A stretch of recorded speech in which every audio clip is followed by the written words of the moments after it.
Este es un programa de filosofía por televisión. Ustedes se preguntaron por qué estamos aquí. Yo existo porque pienso. El hombre piensa. Es el lugar en el cual todos los saberes son pensados. Descartes es un héroe del pensamiento. Es difícil enfrentar las grandes cuestiones. Es un libro de Jean-Paul Sartre, Crítica de la razón dialéctica. Esta es la historia de la filosofía de Hegel. Eterno. La filosofía es la totalidad de lo real, porque piensa. La totalidad de lo real.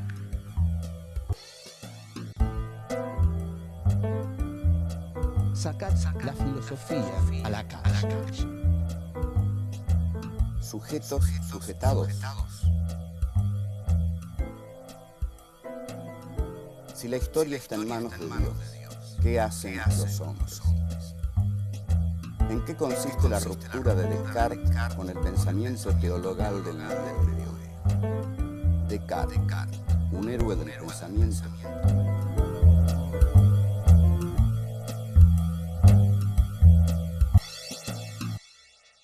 Habíamos dicho en el programa anterior que la filosofía tiene como surgimiento la condición finita del hombre, que en realidad si el hombre no fuera un ser finito, es decir, un ser finito es una frase un poco demasiado exquisita para decir que estira la pata, digamos, es más concreto, se muere, el hombre se muere, y es porque se muere que reflexiona, filosofa, hace todas las cosas que hace sobre este mundo. Si en lugar de hombres fuéramos dioses, no nos preocuparía las cosas que preocupan a la filosofía, porque los dioses no hacen filosofía, los dioses son dioses y bueno, o retosan en el Olimpo o le dictan las tablas de la ley a Moisés, bueno, o hacen cosas que ninguna de las cuales implica morirse, pero el hombre sí, el hombre es un ser finito y lo interesante de esto, para avanzar, porque esto ya lo dijimos, es ¿qué pasaría si fuéramos inmortales? ¿Qué pasaría si no nos muriéramos? Hay un cuento, excelente cuento, porque no todos los cuentos de Borges son buenos, pero este es bueno en serio, que es El Inmortal. El Inmortal trata justamente la historia de alguien que no va a morir jamás. Y se encuentra con Homero una vez, Homero que es inmortal. Entonces narra y dice, me encontré con Homero en las puertas de Tánger. Me despedí de Homero en las puertas de Tánger. Creo que no nos dijimos adiós. Claro, porque dos inmortales no se pueden decir adiós. Dos inmortales, inevitablemente, en el largo de su inacabable vida, se van a volver a encontrar en algún momento. Nosotros decimos adiós, hasta luego, hasta pronto, que te vaya bien en ese viaje, ojalá vuelvas pronto, porque sabemos que cada partida puede tener un no retorno, puede no tener un retorno. Dos inmortales que se separan saben que en algún momento de sus vidas se van a volver a encontrar. O sea, ¿qué sacamos de esto? Que el hombre es un ser patético porque vive una situación patética, la de saber su finitud, pero a la vez es un ser precioso, porque cada uno de los instantes de su vida vale infinitamente. El instante de la vida de un inmortal no vale nada, porque ese instante va a ser repetido hasta la náusea, va a ser repetido hasta el infinito. En cambio, cada uno de los instantes de nuestra vida es único porque es un camino hacia la muerte, es verdad, pero es también nuestra vida actual, presente, la que estamos viviendo ahora. Entonces, eso es lo que nos hace preciosos. Cada momento de nuestra vida es precioso. Entonces, eso es, digamos, lo que Borges básicamente plantea en ese cuento, El Inmortal, y lo plantea muy bien, y por supuesto con muy buena prosa, porque Borges escribía muy bien. Ahora, el pensamiento filosófico es deseable que sea autónomo, y no solo el pensamiento filosófico, el suyo también, el mío también.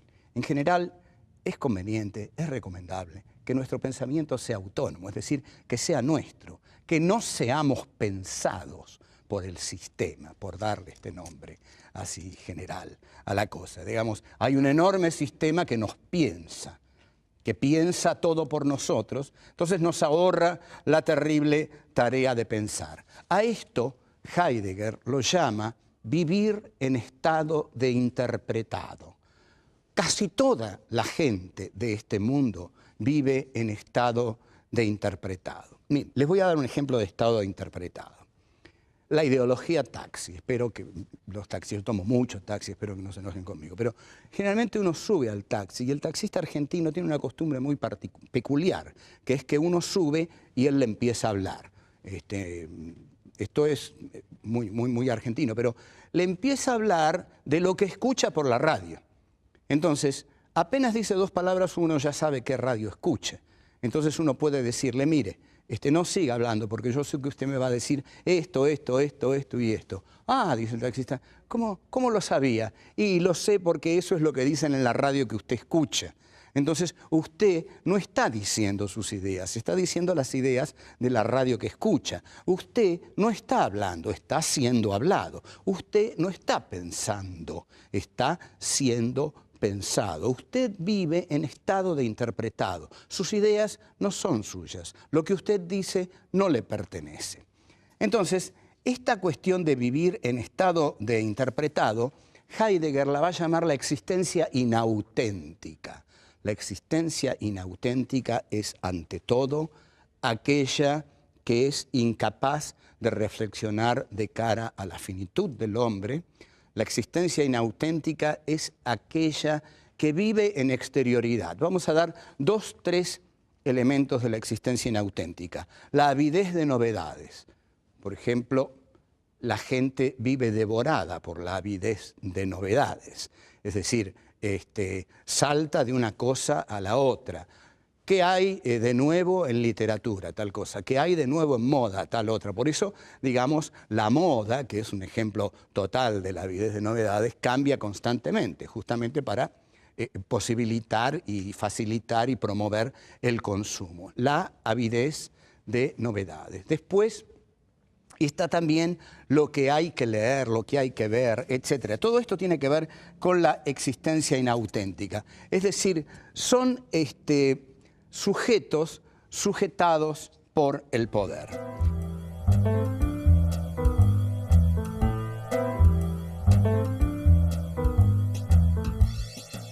La filosofía tiene como condición de posibilidad dejar de lado a Dios, porque la filosofía es un sistema de formular preguntas y de posibilitar algunas respuestas. Pero fundamentalmente yo diría que la filosofía es el arte de preguntar. En cambio, Dios es el arte o el ser que da todas las respuestas. Durante el medioevo, los hombres no hicieron filosofía porque la verdad les era revelada por Dios. Al serles la verdad revelada por Dios, no buscaban la verdad. Bastaba creer en Dios, bastaba creer en lo que Dios revelaba a través de los textos evangélicos para tener todas las respuestas. En realidad era una situación bastante cómoda. Es decir, la vida era un páramo de lágrimas, pero alguien había venido a sufrir y había redimido todos nuestros pecados y hay una promesa, que es la promesa divina, que vamos a llegar al reino de los cielos y ahí seremos todos eternos y felices. Este relato, por supuesto, paraliza a los seres humanos, porque todo está resuelto. Todo está resuelto. No hay preguntas que hacer porque Dios las responde a todas. No hay orden histórico que transformar porque este decurso histórico no es el importante, sino el que va a venir después, el del reino de los cielos. Entonces, durante 10 o 13 siglos, la historia permaneció detenida. Permaneció detenida porque no son los hombres los que hacen la historia.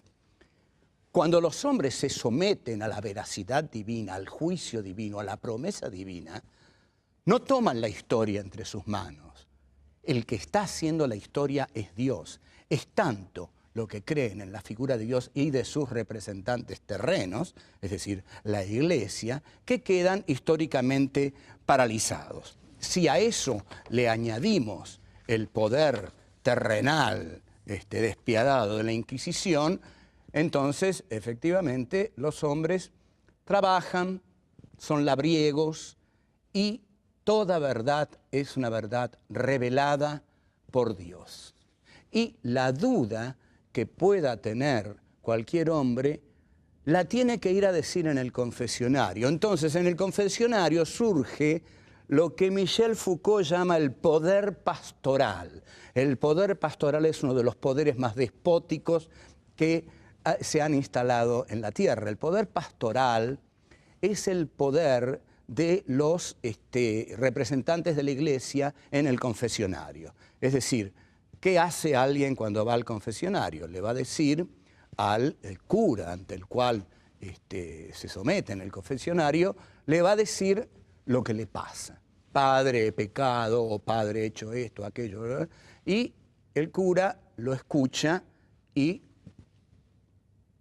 domina su subjetividad, la tiene. El otro le entrega la subjetividad al cura y el cura la recibe y le da 2, 3 cosas, Padre Nuestro, y lo manda fuera.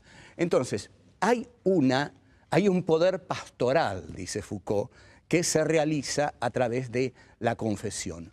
Luego, va a decir Foucault, va a venir el poder pastoral del Estado, va a ser el Estado moderno el que a través de la ciencia, las prisiones, los manicomios, el psicoanálisis, va a representar ese poder pastoral. Ustedes observan, lo interesante que dice Foucault es que esa confesión que el hombre del medioevo le hacía al cura es muy similar a la confesión que el paciente le hace al psicoanalista hoy en día. De modo que el poder pastoral en el Estado moderno lo tienen las instituciones medicinales, psicoanalíticas, las cárceles, los manicomios, donde se agrupa a la gente.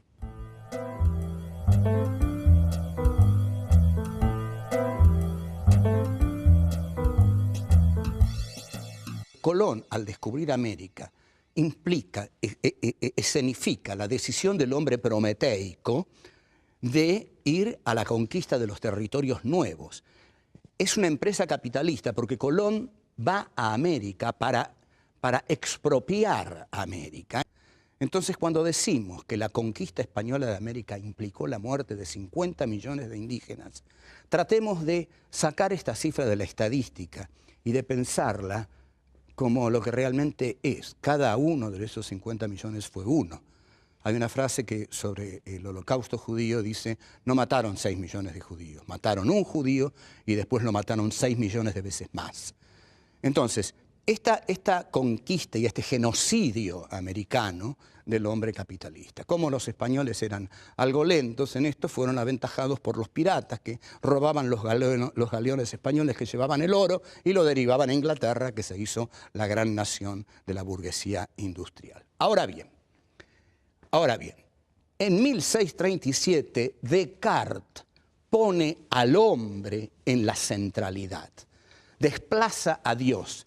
Dios ya no es el que está en la centralidad.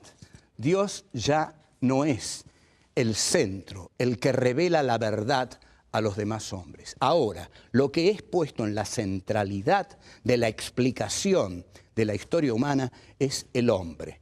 El hombre, atención, en tanto sujeto. El hombre en tanto pensamiento, el hombre en tanto subjetividad. Lo que hace Descartes es decir, con esa famosa frasecita, pienso, luego existo, cogito, ergo, sum, lo que está diciendo Descartes es que el sujeto capitalista al cual él representa se define por la subjetividad y que ahora es la subjetividad aquello que da fundamento a todo lo existente. La subjetividad es ahora el subjectum. El subjectum es aquello que subyace a todo lo que existe. Así como los griegos lo llamaban hipokeimenon, es decir, aquello que es como el basamento de todo lo existente, Descartes, al poner el pensamiento como base de todo de curso filosófico, histórico, etcétera, etcétera, ahora es la subjetividad del hombre el punto de partida de todo razonamiento. Con esto entonces nosotros tenemos nada menos que esta subjetividad, no es cualquier subjetividad. Esto que yo estoy explicando habitualmente no se explica de este modo. Habitualmente se dice que Descartes dijo, pienso, luego existo, que después vino Kant y dijo, las condiciones de posibilidad del sujeto son las mismas que la del objeto, que después vino Hegel y dijo, todo consiste en concebir a la sustancia como un sujeto. Es decir, ¿qué hace esa gente? No hace historia razonada de la filosofía, hace historia de los héroes del pensamiento, digamos. Descartes, pasamos a Kant, pasamos a Hegel, pasamos a Nietzsche. Entonces, todo esto es un gran movimiento. Es decir, Colón descubre América, Copérnico, Giordano Bruno, Galileo y Descartes. Y Descartes viene a decir, ya que hemos desafiado tanto en el campo astronómico a el poder de la Iglesia, digamos la verdad, el hombre se está adueñando de la historia. Cuando Descartes, es decir, y el Renacimiento, surgen, es que el hombre se está adueñando de la historia. Les voy a dar un ejemplo muy contundente. Durante 13 siglos en la Edad Media no pasó nada o pasó poco. El discurso del método es de 1637 y en 1789 ocurre la gran revolución burguesa, que es la Revolución Francesa. De 1637 a 1789 hay muy poco tiempo. Cuando Descartes escribe el discurso del método, le está cortando la cabeza a Luis XVI, porque ahí es el hombre de la burguesía el que se pone en la centralidad y es el hombre de la burguesía capitalista el que comienza a hacer la historia. Entonces, cuando el hombre comienza a hacer la historia se dinamiza, porque el hombre ya no está esperando de Dios que Dios haga la historia, la hace él. Entonces la historia cobra un ritmo que antes no tenía, porque antes era la etapa de la espera. Se esperaba el reino de los cielos. Ahora los hombres ya no esperan nada, lo hacen todo ellos.